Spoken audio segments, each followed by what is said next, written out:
Hi, welcome to my channel. This is Judy. We're going to talk today about why do we separate ourselves from each other. But before we do that, if you could hit that subscribe button for me and that little notification bell, I certainly would appreciate it. Why do we separate ourselves? There is something called bias discrimination. And I'm going to talk about that and answer the question, why do we separate ourselves? Now, of course, the bottom line is, as you all know, I'm going to say, if you've watched my videos, especially if you've watched them in order, you already know what I'm going to say. I'm going to tell you that we separate ourselves mainly because of some karmic need we have. But that's the bottom line. That is really the answer. So bye. No. But there's psychological, there's socioeconomic reasons, there is historical stuff that kind of comes into play because it may not have happened to us, but maybe it happened to our great-great-grandfather, and on down it's been passed. This sort of discrimination thing has been passed down. And I'm not talking about discrimination of black people, gay people, Irish descent, Native Americans, Hispanics, whites, or anybody else. I'm just talking about how we as a people, as human beings, separate ourselves from each other by labels. And in the belief that we are always right, which, hey, I think I'm always right most of the time anyway, but I think we all have that. Well, that's not a bad thing necessarily unless you're trying to shove something down somebody's throat. So if I can explain this, I don't want to sound like I'm discriminating when I say it, so it's very difficult, but I really believe we all do it. If I'm a person, okay, here I am a person, so I'm Judy, and I'm a white person, and I don't have a religion, and I'm 67, so I'm a senior citizen, and whatever my personality is, I don't know for sure. I can easily choose to look at somebody who's not white, who's very strong in their religion, who is younger, and seems to have a very wonderful personality, and find something wrong with that person. And sometimes I don't even know that I'm really doing it because it's so ingrained in our human experience to find something wrong with somebody else or some other group. So if I'm a white person and I'm with a whole bunch of other white people that don't like anybody who's not white, that's bias discrimination. I'm not looking at them as individual people. I'm not looking at their personality. I'm not looking at anything. I'm just saying, well, I don't like anybody who's not white. But they get very angry, they being the white people, get very angry at the thought that somebody would think they're not good enough, that they're not, whatever. So if the Catholic people say Catholics are the best, then they get angry if some Hindu person says my religion is probably the best religion or the one that's the most true. Oh. It's always okay for us to discriminate against somebody and cry about it. And please forgive me if I sound like I'm, I don't want to sound that way, but people do get so caught up in who they are or who they think they are, because a lot of them don't recognize that they're soul, and so is everybody else. They're just interested in their skin color, their religion, their age, or whatever else separates us. And this isn't like just one group. This is like pretty much every group of people. Old people, young people. How many times have we heard an old person say, oh, these kids today? My mother said that about us. And I have thought it myself about the kids today, Not my grandchildren, because they're perfect. But everybody else. I think when we do that, We don't like it when somebody says something about us or our race or our religion or whatever. That's not okay. But it's okay for us to think and say things about somebody else. And that comes really down to, if you want to look at it emotionally, it comes down to some kind of insecurity. To think that you are a little better, or you don't do that kind of thing, but they do it to me, you're lying to yourself. We all have bias. We all discriminate. We all separate ourselves. And I believe that not only is that psychologically an insecurity, but it's actually spiritually, I don't want to say harmful, because karma is a funny thing. Bad things can really be very good things. But spiritually, you are not seeing the other people through spiritual eyes. All you're seeing is what you see. And if this is all I am, and I believe this is all I am, then I'm going to get really PO'd if you say something about me or mine.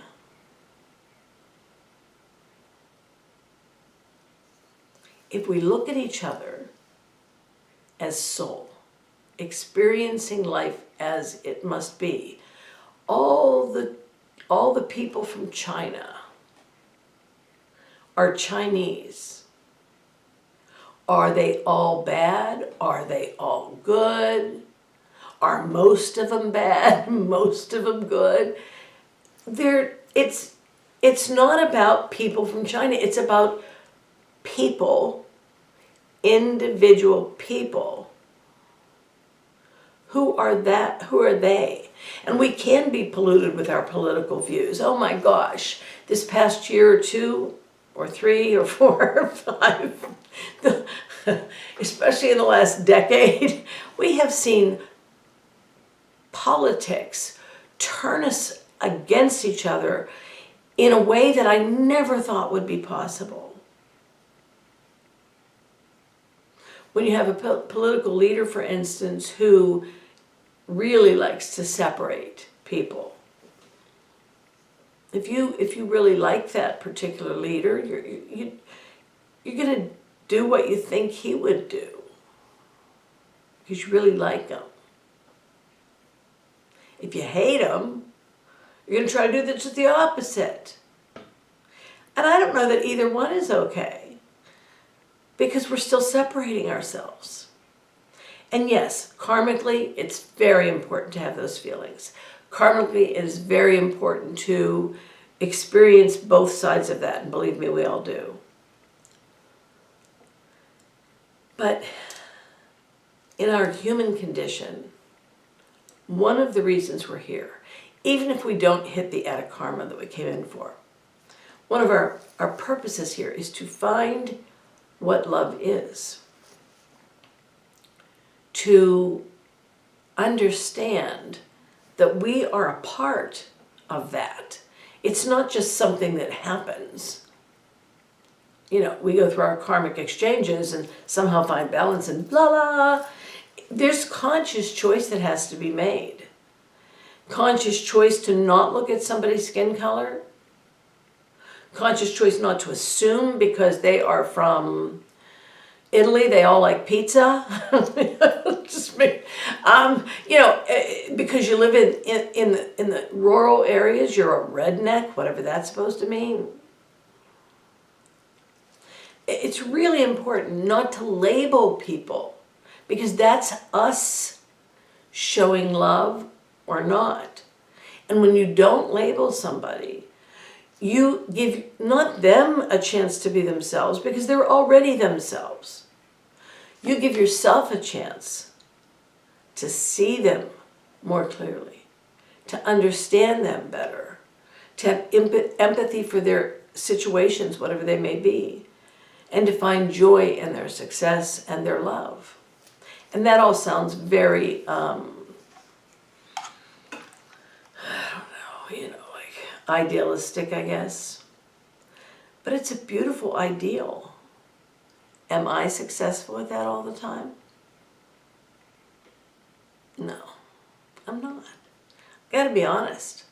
I think things that are separating us, I have those thoughts too. I'm trying really hard not to.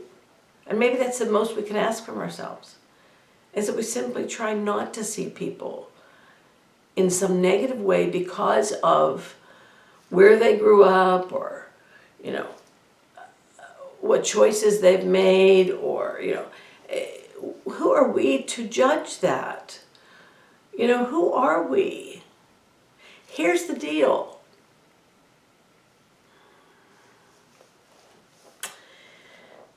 And I've said this in another video in this way, but I want to be really sure you understand.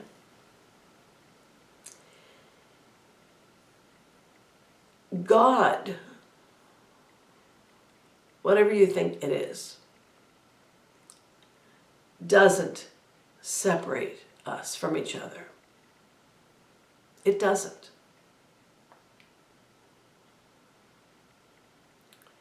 And if God doesn't separate us, why do we think we should? Why do we think that's okay? Even if you feel like your toes have been stepped on or your back's been walked on, those experiences are those experiences. What happened to your mother? What happened to your friend? You can certainly feel upset that somebody hurt somebody you love. But if you're standing at an ATM and some guy comes up behind you with a mask on, not because of COVID, like one of those big masks, hoodie, he comes up to you and he says, "Give me all the money you just took out and put in your PIN and take the rest out." And you're terrified. You think you're going to die. And you see this guy. You see his eyes. You see a little bit around the eyes. You see his hands. He's definitely white. White guy. White guy. I think he has red hair because I saw a little bit of his eyebrow. It was kind of red. Is it fair for you to say that all white people are bad and that they rob people and threaten you, threaten your life? Or is that maybe going a little bit overboard? And if that happened to 150 people and they all saw the same kind of guy, red eyebrows, should we then assume that people who are men, white men with red eyebrows, are bad? I can see why it seems like we should do that. But if you step back and realize there's a whole lot more white, red-haired guys out there that aren't bad.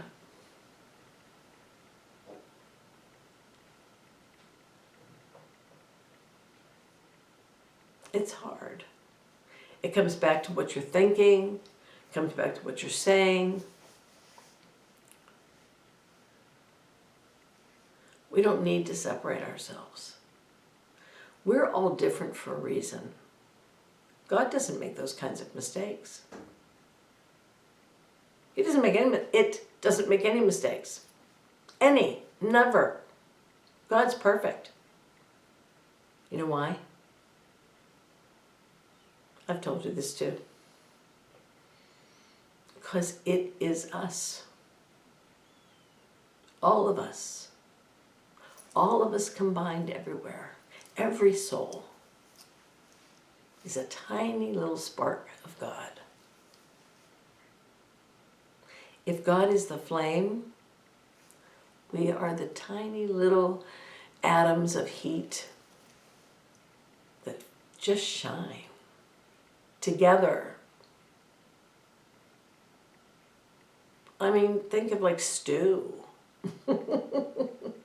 You can take any bit out. Take out the carrots, take out the potatoes, take out the celery, the onions, whatever it is you put in your stew. Beef, lamb, whatever. Take some of it out. It'll still be good. It's not the same. We need each other. All of us. Every group, every individual. So why we do it? It's a part of a lesson.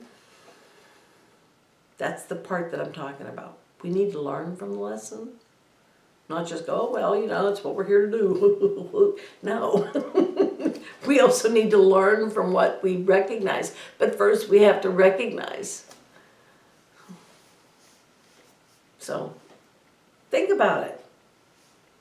I can't say I have an easy answer. It's a lot of work to be accepting, non-judgmental. Oh, how many lives will we have to go through before we're pretty good at it? Not even great, but pretty good. A lot. But try now, because that builds on everything that you will be later. Get it? All right. So if you think that what I've said is interesting or something you'd ponder, hit that like button for me. Even if it was simply entertaining, hit that like button for me.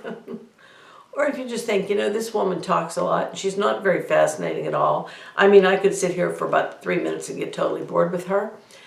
But I know her heart's in the right place. Hit the like button. Anyway, thank you for listening, and I will see you again in the next video. Have a wonderful day.